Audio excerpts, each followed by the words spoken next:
Hello प्यारे बच्चों, सभी को नमस्कार। तो एक बार फिर से आज का वीडियो में आपका बहुत बहुत स्वागत है। और बच्चों, आज का वीडियो में हम लोग पढ़ने वाले हैं क्लास 9th का गणित का वर्कशीट नंबर 10। क्लास 9th का गणित का वर्कशीट नंबर 10 करेंगे, ठीक है। और ये जो डेट 28/7/2021 का ये वर्कशीट होने वाला है। और हमें आज पढ़ना है सर्वांग समता के बारे में। किसके बारे में पढ़ना है बच्चों? सर्वांग समता के बारे में। यानी कि सर्वांग समता क्या होता है। तो आपका ये बता दें कि आपकी वर्कशीट या आपकी एनसीईआरटी बुक से 7 चैप्टर का एक वर्कशीट होने वाला है ये, ठीक है। और उससे हम लोग पढ़ेंगे। सबसे पहले सर्वांग समता किससे बोलेंगे? कोई भी दो आकृति, दो फिगर को हम लोग सर्वांग सम कब होगा, यानी कि दो तल या दो आकृतियां सर्वांग सम होती है यदि उनका रूप, यानी कि रूप मतलब आकार तथा आकार एक समान हो, एक जैसा आकार का हो, एक साइज का हो, तब हम दो फिगर को सर्वांग सम बोलेंगे। यदि एक तल में बनी दो आकृतियों को काट कर एक दूसरे पर रखने पर वो एक दूसरे का पूर्णतः ढक ले तो वह आकृतियां सर्वांग समता होता है। जैसे क्या है, एक डायग्राम, इस तरह से हम दो डायग्राम बनाए थे, इस तरह से दो सर्कल बनाए, मान लो दोनों एक दूसरे को रखेंगे तो दोनों, जैसे सिक्का 5 का सिक्का, 5 रुपीज़ का एक कॉइन सा सिक्का है, तो उसके ऊपर 5 रुपये का सिक्का रखो तो उसको ढक देगा। तो हम बोल सकते हैं जो दोनों सिक्का है ना, ये क्या है? सर्वांग सम है। क्या है? सर्वांग सम है, ठीक है। इस तरह से आप बता सकते हो दो नोट का उदाहरण सिक्का हो गया, अच्छी कुर्सी हो गया, ठीक है। इस तरह से अगर जो आपके घर में खिड़की होगा तो एक ही जैसा अगर जो खिड़की हो बना हो, सब में एक ही जैसा साइज, तो ये सब हो सकता है। जैसे हम एक रेखाखंड को सर्वांग सम कब होगा? यदि उसकी दोनों की लंबाई सेम हो। जैसे ये रेखा है 4.7 सेंटीमीटर का, ये भी रेखा है 4.7 सेंटीमीटर का, तो ये दोनों क्या होगा? सर्वांग सम होगा। क्या होगा बच्चों? सर्वांग सम होगा। क्यों? क्योंकि दोनों की लंबाई सेम हो। इसी तरह से दो कोण को सर्वांग सम बोलेंगे यदि उनका माप समान हो। उसका माप मतलब मेजर। जैसे एक एंगल हम लिए 40 डिग्री का और दूसरा एंगल भी जो है वो भी है 40 डिग्री का ही, ठीक है। तो ये दोनों सर्वांग सम होगा क्योंकि दोनों की माप यानी कि मेजर जो है दोनों का क्या है? सेम है, एक जैसा है, ठीक है बच्चों। तो उम्मीद करते देखो आपको समझ में आ गया सर्वांग समता क्या होता है। कोई एक लाइन, जो लाइन, दो लाइन जो है वो कॉन्ग्रुएंस कब होगा? इंग्लिश में कॉन्ग्रुएंस बोलते हैं, ठीक है, सर्वांग सम को। और दो कोण आपस में सर्वांग सम कब होगा? अब हम त्रिभुज की बात करें अगर जो, तो दो त्रिभुज सर्वांग सम होंगे यदि उनका संगत भुजाएं लंबाई में बराबर हो तथा उनके संगत कोण माप में बराबर हो। देखो यहाँ से आपकी दो चीज़ है, ये संगत भुजा क्या होता है ये चीज़ समझो, और ये संगत कोण क्या होता है इसको समझो अच्छे से। तो इसके लिए हमें क्या करना पड़ेगा बच्चों? त्रिभुज में है तब पहले हमें दो त्रिभुज बनाना पड़ेगा। क्या बनाना पड़ेगा? दो त्रिभुज बनाना पड़ेगा। तो हम इस तरह से देखो दो त्रिभुज बनाएंगे आपके स्क्रीन पे, ठीक है, आपको दिख रहा होगा। एक का हम नाम जो है, एक का नामकरण, अब दोनों को त्रिभुज का नामकरण करते हैं। इसका नाम क्या है? PQR, इसका नाम। और इस त्रिभुज का नाम हम चलो दे देते हैं, इस त्रिभुज का नाम हम देते हैं ABC। अब हम संगत भुजा की बात करें। संगत भुजा की बात करें तो जैसे आप इस त्रिभुज को उठा और यहाँ पे रख दो, ऐसे जैसे वैसे रखोगे तो क्या होगा? ये P यहाँ पे आ जाएगा, Q यहाँ पे आएगा, R यहाँ पे आ गया। मतलब ये जो भुजा PQ है ये किस पे आ जाएगा? AB पे। ये जो भुजा QR है ये किस पे आएगा? BC पे।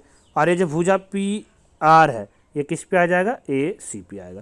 तो यही भुजा संगत भुजा होता है, ठीक है। यही जो भुजा है संगत होगा, यानी कि PQ का संगत भुजा क्या होगा? AB। PQ का संगत भुजा क्या होगा? AB। अभी हम बताएंगे जब सर्वांग समता होगा तो ये बराबर भी होता है, ठीक है। देखो बराबर यानी कि PQ बराबर होगा AB का, अगर जो सर्वांग समता होगा, सर्वांग सम होगा तो। इसी तरह से QR, तो QR क्या होगा बच्चों? QR को आप लोग रखो तो कहाँ आएगा? BC, तो BC। इसी तरह से क्या P, यहाँ पे P था ना, तो PR, तो PR देखो इसको उठा कर रखेंगे तो यहाँ आएगा AC पे, तो AC का। तो ये संगत भुजा बराबर होगा। तो पहले तो ये बोला कि दो त्रिभुज सर्वांग सम होगा तो इसके संगत भुजा की लंबाई बराबर हो, मतलब ये PQ बराबर होगा AB का, QR बराबर होगा BC का, और PR बराबर होगा AC का। उसके बाद बोला संगत कोण। संगत कोण मतलब यही एंगल P बराबर होगा किसका? एंगल A का। संगत को बराबर होने का मतलब हुआ एंगल Q जो है वो बराबर होगा किसका? एंगल B का। और बच्चों एंगल R जो है वो बराबर होगा किसका? एंगल C का, ठीक है। तो ये संगत कोण और ये संगत भुजा होता है जो बराबर होगा जब दो त्रिभुज क्या, कब बराबर होगा बच्चों? जब दो त्रिभुज सर्वांग सम होगा तो, ठीक है। तो ये संगत भुजा संगत कोण क्या होगा? उम्मीद करते हैं आपको समझ में आ गया। देखो यहीं पे एक यही बताया गया है, यहीं पे लिखा है कि अगर जो हम त्रिभुज ए बी सी और पी क्यू आर को लेते हैं और ये दोनों आपस में क्या है, ये दोनों में क्या है, ये दर्शाएंगे। अब देखो ये दोनों का जो सर्वाक समता है तो कैसे दर्शाएंगे, तो हम दर्शाएंगे कि त्रिभुज ए बी सी, ये त्रिभुज ए बी सी सर्वाक समता, देखो पहले बराबर, अभी तक ए बी सी बराबर है, अभी हम सिर्फ बराबर साइन लगाएंगे तो ये त्रिभुज ए बी सी बराबर हो गया पी क्यू आर का। सर्वाक सम नहीं हुआ, सर्वाक सम के लिए क्या होगा, इसके ऊपर हमें एक इस तरह से लहर बनाना पड़ेगा, एकदम आप लोग याद रख सकते हो ऐसे, इस तरह से लहर, ये सर्वाक समता का निशान होता है, ठीक है इस प्रतीक। तो हम बोलेंगे त्रिभुज ए बी सी सर्वाक सम होगा त्रिभुज पी क्यू आर का। इसका अर्थ क्या हुआ, इसका अर्थ ये हुआ कि अब जो संगत भुजा मतलब ए बी बराबर होगा पी क्यू का, बी सी बराबर होगा क्यू आर का, सी ए बराबर होगा आर पी का, एंगल ए पी का बराबर होगा, एंगल बी एंगल क्यू का बराबर होगा और एंगल सी एंगल आर का बराबर होगा। आ रहा है बच्चों समझ में। तो ये था त्रिभुज का सर्वाक सम के बारे में आपको पढ़ना। त्रिभुज को हम सर्वाक्षम सिद्ध करने के लिए नीचे दिए गए किसी भी नियम के अनुसार केवल 3 भागों को बराबर सिद्ध करना प्राप्त होता है, पर्याप्त है मतलब, सॉरी, ठीक है। ये 3 तरीक़ों से हम किसी भी त्रिभुज को सर्वाक्षम कर सकते हैं 4 विधि से। पहला था एस एस एस मतलब भुजा भुजा भुरा भुजा, यानी कि एक जो ये त्रिभुज है और ये त्रिभुज है, अगर जो इस त्रिभुज की भुजा इस त्रिभुज के तीनों भुजा का जो संगत भुजा का बराबर होगा तो हम ये बोल सकते हैं क्या कि ये दोनों त्रिभुज सर्वाक्षम है। एक त्रिभुज की तीनों भुजाएं दूसरे त्रिभुज के तीनों संगत भुजाएं के बराबर हो तो त्रिभुज क्या होगा, सर्वाक्षमता होगा। अभी संगत भुजा बताए ना, जैसे इसका हम नाम देते हैं ए बी सी, इसका नाम देते हैं पी क्यू आर, ठीक है बच्चों। तब जब त्रिभुज सर्वाक्षम होने के लिए क्या होगा, अगर जो ए बी बराबर होगा पी क्यू का, बी सी बराबर होगा क्यू आर का और ए सी, देखो अलग अलग हम निशान इसलिए लगा रहे हैं, ये बराबर होगा पी आर का। तो देखो इसकी तीनों भुजा इस तीनों भुजा का बराबर है, संगत भुजा का बराबर है, तो हम बोल सकते हैं ये जो दोनों त्रिभुज है ए बी सी सर्वाक्षम होगा पी क्यू आर का। और कौन से विधि से होगा, एस एस एस से, साइड साइड साइड, भुजा भुजा भुजा से, ठीक है बच्चों। आप लोग देखो कमेंट करके जरूर बताना आपको समझ में आ रहा है या नहीं आ रहा है।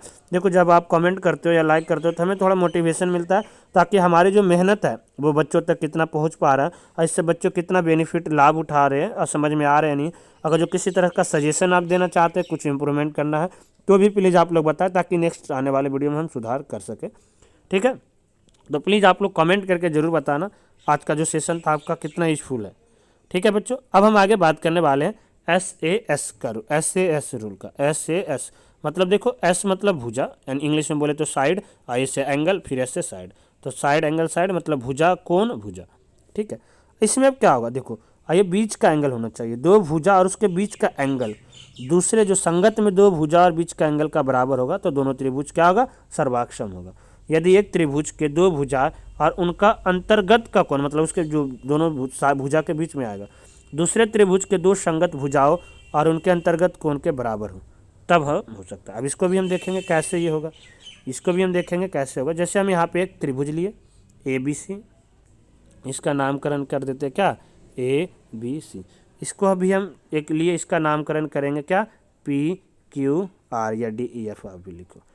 अब क्या बोला बच्चों, अब यहाँ से ये बोला, यहाँ से अब ये बोला क्या कि दो भुजा और उसके बीच का कोण होना चाहिए। जैसे हम ए बी लिए तो ए बी का संगत भुजा क्या है, पी क्यू, अगर जो ये बराबर है साथ साथ में इसके कोण एंगल बी क्यू का बराबर है और इसके बी सी भुजा ये क्यू आर का बराबर है। देखो ये दो भुजा और बीच का कोण आ रहा है, इधर भी दो भुजा बीच का कोण, तो इसके जो दो इस त्रिभुज के दो भुजा और बीच का कोण इसके संगत में जो दो भुजा बीच का कोण के बराबर है तो ये दोनों त्रिभुज क्या होगा, सर्वाक्षम होगा। अगर जो इसका एंगल बी है मान लो बराबर, इसका एंगल आर बराबर है तो सर्वाक्षम नहीं हो सकता, बीच का एक कोण होना चाहिए, ठीक है बच्चों। तो उम्मीद करते ये भी आपको समझ में आ गया होगा एस ए एस क्या था। अब इसी का जस्ट उल्टा है ए एस ए। यहाँ पे दो भुजा एक कोण था, यहाँ पे पहले दो कोण है और एक बीच का भुजा, कोण भुजा कोण, ठीक है। यदि एक त्रिभुज का दो कोण और उसके अंतर्गत भुजा दूसरी त्रिभुज के दो संगत कोण और उनके अंतर्गत भुजा का बराबर हो तब उसे ए एस ए तथा ए एस समान होता है, ठीक है। ये ए एस है, ए एस देखो, ए एस मतलब होता है कि दो एंगल बीच का साइड हो, और ए एस मतलब होता है कोई सा भी दो एंगल बीच का, कोई सा दो एंगल कोई सा भी साइड होगा, ठीक है। क्योंकि जब ए एस है किसी भी त्रिभुज का दो कोण दो संगत कोण बराबर है दूसरे त्रिभुज का, तो जो तीसरा बचेगा वो भी तो उसके बराबर होगा, क्योंकि त्रिभुज का सभी कोण का योग क्या होगा, 180। दो इसके बराबर मतलब ये दोनों का जोड़ के, जैसे एंगल ए और बी जोड़ के, एंगल ए बी और जोड़ के मान लो आ रहा है 120, तो ये बराबर होगा, तो पी और क्यू को भी तो जोड़ के 120 ही आएगा ना। तो बाकी जो बच गया सी और इसका आर, वो भी तो बराबर होगा। तो ए क्या हो सकता है, ए एस से भी हो सकता है। ठीक है, बाकी इतना नहीं, अभी आप ध्यान दो इस पर। डायग्राम से देखो हम थोड़ा जो समझने का कोशिश करेंगे बच्चों, तो इस तरह से हम इसका नाम दे देते वही ए बी सी, ठीक है, और इसका नाम दे दिए पी क्यू आर। यहाँ से देखो क्या होगा स्टूडेंट्स, यहाँ से आप लोग देखोगे तो यहाँ से क्या होगा, यहाँ से एंगल ए, दो कोण और बीच का भुजा, तो एंगल ए बराबर मान लेते हैं एंगल पी है, एंगल सी देखो दो दो निशान दे रहे तो ये एंगल आर का, और इसका बीच का भुजा लिए ए सी बराबर पी क्यू। तो इसके देखो जो दो कोण है एक भुजा इसके संगत में, इसके संगत में ये आ रहा है, इसके संगत में ये था, इसके ये बराबर है, तो हम ये बोल सकते दोनों को ए एस ए से क्या है, सर्वाक्षम होगा। ठीक है, तो उम्मीद करते ये भी समझ में आ गया होगा। अब लास्ट का था आर एच एस, क्या था बच्चों, आर एच एस, क्या है आर एच एस। तो आर एच एस में क्या होता है, समकोण, एक तो राइट, आर मतलब देखो इंग्लिश में सबका नाम है, आर से राइट एंगल, एच से हाइपोटेनस, एस से साइड। राइट एंगल को हम समकोण बोलते हैं, हाइपोटेनस को कर्ण बोलते हैं, साइड को भुजा। तो किसी भी एक समकोण त्रिभुज में ये पहले तो होगा समकोण और उसका कर्ण और भुजा दूसरे संगत में, ठीक जो समकोण और कर्ण भुजा होगा उसका बराबर होगा, तो ये आर एच एस से कॉन्ग्रुएंस होगा। यदि दो समकोण त्रिभुज में एक त्रिभुज का कर्ण और एक भुजा क्रमशः दूसरे त्रिभुज के कर्ण और संगत भुजा का बराबर हो, तो ये आर एच एस से क्या होगा, सर्वाक्षमता होगा। डायग्राम के लिए हम समझे तो डायग्राम से समझे इस चीज़ों को, तो यहाँ से आप देखोगे एक हम डायग्राम, यहाँ से हम एक समकोण त्रिभुज बना दिए, समकोण मतलब right angle A B C. दूसरा एक समकोण त्रिभुज बना दिए जिसका नाम हम दे देते हैं D E F, D E F. अब इसका ये समकोण इसके समकोण का बराबर होगा, इसका कर्ण मतलब हाइपोटेनस, और कौन कौन सा भुजा होता है बच्चों, जो समकोण का ठीक सामने देखो कौन सा साइड है, ए सी, तो ये कर्ण होगा। ठीक है, यही जो होता है कर्ण होता है, यानी कि इसका ए सी बराबर होगा इसका डी एफ का। और कोई सा भी एक भुजा ले लेते हैं, मतलब भुजा का जो हम ए बी बराबर ले लिए डी ई। ठीक है, तो आर एच एस देखो राइट एंगल हाइपोटेनस साइड, समकोण कर्ण भुजा। ठीक है, राइट एंगल हाइपोटेनस साइड से आर एच एस से क्या होगा, कॉन्ग्रुएंस होगा। ठीक है बच्चों, तो उम्मीद करते हैं आपको कॉन्सेप्ट जो है ये समझ में आ रहा होगा, क्या होता है आर एच एस वगैरह क्या होता है, ए एस क्या होता है। अब हमें आज का वर्कशीट में क्वेश्चन दिया गया, 4 बहुत ही आसान क्वेश्चन दिया गया। हमें बोला सर्वाक्षम त्रिभुज को जोड़े का नाम लिखिए तथा प्रयुक्त नियम भी बताइए, कौन सा नियम सही है। यहाँ पे आप लोग देखेंगे बच्चों, तो पहला में थोड़ा सा डायग्राम ब्लर दिख रहा होगा, क्योंकि ब्लर इसलिए दिख रहा है क्योंकि वर्कशीट में इसी तरह से डायग्राम आया, फिर भी हम समझा देते हैं। यहाँ से देखो ए सी और पी आर दोनों का लेंथ बराबर है, क्योंकि दोनों 6 सेंटीमीटर का है। ए बी और पी क्यू दोनों बराबर है, दोनों कितना है, लगभग 2 सेंटीमीटर का या 3 सेंटीमीटर का जो भी है। और बी सी बराबर है क्यू आर का, क्योंकि दोनों 5 सेंटीमीटर का है। तो इस त्रिभुज को अगर जब उठा के ऐसे देखो यहाँ पे लाओ, तो यहाँ पे ग्रीन वाला यहाँ पे आएगा, ये रेड वाला यहाँ पे आ गई है। ये दोनों त्रिभुज का दोनों संगत भुजा क्या है, आपस में बराबर है। तो हम ये बोल सकते हैं क्या बच्चों, हम ये बोल सकते हैं कि त्रिभुज ए बी सी, क्या देखो दोबारा से हम ये बोले कि हम ये बोल सकते हैं, तब क्या बोल सकते हैं बच्चों, कि त्रिभुज ए बी सी, देखो नाम लिखने का तरीका होता है, जैसे आप यहाँ से चलो तो ए बी सी, ऐसे कुछ भी हम नाम लिख सकते हैं अलग अलग, जैसे यहाँ भी इसी से चलना है, पी क्यू आर। ये नहीं लिखना है कि इसका ए बी सी लिखे तो इसका उल्टा, देखो इसमें जो संगत का ही लिखना है, ए का संगत पी था, बी का संगत क्यू था, सी का संगत आर है, तो ऐसे लिखेंगे। ऐसा नहीं कि इसमें ए बी सी लिखे, इसमें पी आर सी लिख दो, पी आर क्यू लिखो, नहीं, इसमें जो बी है यहाँ ए के जो सामने आएगा वही लिखेंगे, त्रिभुज पी, और बी के सामने क्या था क्यू, आर के सामने क्या था, सी के सामने क्या है आर, तब पी क्यू आर का बराबर होगा। अभी देखो ये संगत हम नहीं, इसलिए हम ऊपर अभी बताएंगे, ये अभी हम इसे सर्वाक्षम नहीं लिखे क्योंकि ये बराबर अभी हम लिखे, इसके ऊपर इस तरह से लहर बनाएंगे तब ये सर्वाक्षमता होगा, सर्वाक्षम होगा। तो ये त्रिभुज ए बी सी सर्वाक्षम होगा पी क्यू आर का। और रूल कौन था, एस एस एस। अभी हम नीचे लिख भी रखे, देखो नीचे हम लिख भी रखे इस तरह से, देखो यहाँ पे हम एक टेबल जैसा बना दिया आपको, और सिंपल भी लिखे, इधर हम त्रिभुज के जोड़े का नाम बता दिए, इधर उसका नियम। तो त्रिभुज ए बी सी सर्वाक्षमता होगा पी क्यू आर का, कौन से नियम से, एस एस एस के नियम से। ठीक है, आप तो ऐसे या तो देखो सभी आंसर को इस तरह से बॉक्स में बना के लिखना, अदरवाइज सिंपल ऐसे भी लिख सकते हो। हम यही इसी चीज़ को पहले प्लान किए थे, फिर हम सोचे आप लोग कन्फ्यूज नहीं हो जाए, इसलिए हम उसे बॉक्स बना दिए। तो आप लोग जैसे भी कर सकते हो करना। ठीक है बच्चों, जिस तरीके से, थोड़ा हम समझा देते हैं, फिर लास्ट में हम आंसर कर देंगे, आप लोग स्लाइड करके देख लेना, ठीक है, आंसर निकल के। यहाँ से हम देखेंगे स्टूडेंट्स, इसका ln, इसका ln, तो इसका DE का बराबर है। फिर ये कोण, इसका कोण n, तो इसका कोण E बराबर है। इस त्रिभुज का MN, तो इस त्रिभुज का EF बराबर है। तो देखो यहाँ पे देख रहे थे, ये साइड है, फिर एंगल है, साइड है, भुजा कोण भुजा, तो SAS। तो ये त्रिभुज LNM, त्रिभुज का नाम देखो, जैसे हम यहाँ से स्टार्ट किए, तो इसको भी LMN ऐसे लिखेंगे, इसका DEF लिखेंगे। तो LNM सर्वाक समता होगा DEF का, कौन से नियम से? SAS से, SAS से। नीचे आंसर हम लिख रखे, आपको परेशान होने की जरूरत नहीं है, कैसे लिखोगे हम नीचे एक बार कर देंगे, पहले ये दोनों को डायग्राम को समझा देते हो, ठीक है। यहाँ से आप लोग देखोगे बच्चों, तो ये क्या था, देखो यहाँ तो दिखने से दिख रहा है, ये समकोण बना रहा है, इसका राइट एंगल, इसका राइट एंगल का बराबर है, ये भी 5 है, ये भी 5 है। देखो आपका कलर अलग अलग इसीलिए दे रखा है ताकि आप लोग आराम से चीज़ों समझ जाओ। इसका QR, तो इसका AC बराबर होगा, RHS से ये हो गया। इसको देखोगे बच्चों, तो यहाँ पे देखो, ये एंगल इस एंगल का बराबर है, ये एंगल इस एंगल का बराबर है, ये भुजा का बराबर है। तो एंगल साइड एंगल ASA से ये त्रिभुज कॉन्ग्रुएंट हो गया। तो आपको यहाँ पे कैसे लिखना हम देखो दे दिए, इस तरह से आप लोग लिख लेना, ठीक है। आप ऐसे बॉक्स बना के लिखना, ज़्यादा आसान रहेगा, ठीक है, ठीक है, बॉक्स निकाल के, या अदरवाइज आप लोग सिंपल प्लेन ऐसे लिखना चाहते हो तो ऐसे भी। हम दोनों को देखो छोड़ दिए, आप लोग स्क्रीनशॉट आराम से ले लेना और आराम से चीज़ों को कर लेना।